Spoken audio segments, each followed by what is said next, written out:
A marxe da entrada de novas forzas progresistas como Suma Ribeira ou Compromiso por Galicia, a principal incógnita está no reparto do voto da dereita.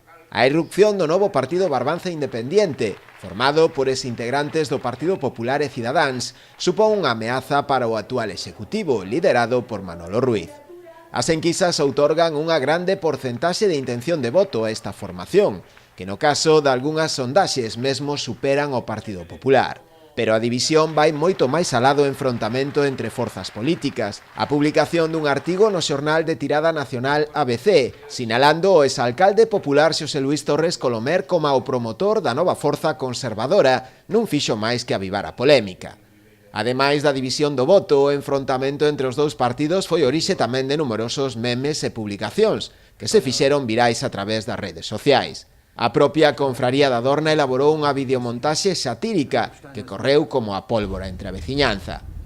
Meine Befehle sind in den Wind gesprochen. Es ist unmöglich, unter diesen Umständen zu führen. Es ist aus.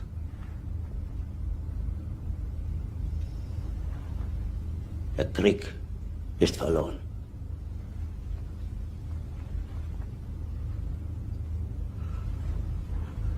Aber wenn Sie, meine Herren, glauben, dass ich deswegen Berlin verlasse, irren Sie sich gewaltig. Eher jage ich mir eine Kugel durch den Kopf. Así as cousas, haberá que agardar o próximo domingo para coñecer o resultado das eleccións en Ribeira, nas que non se prevén maiorías absolutas, senón unha corporación moi fragmentada, que deberá buscar consenso para conseguir un goberno estable.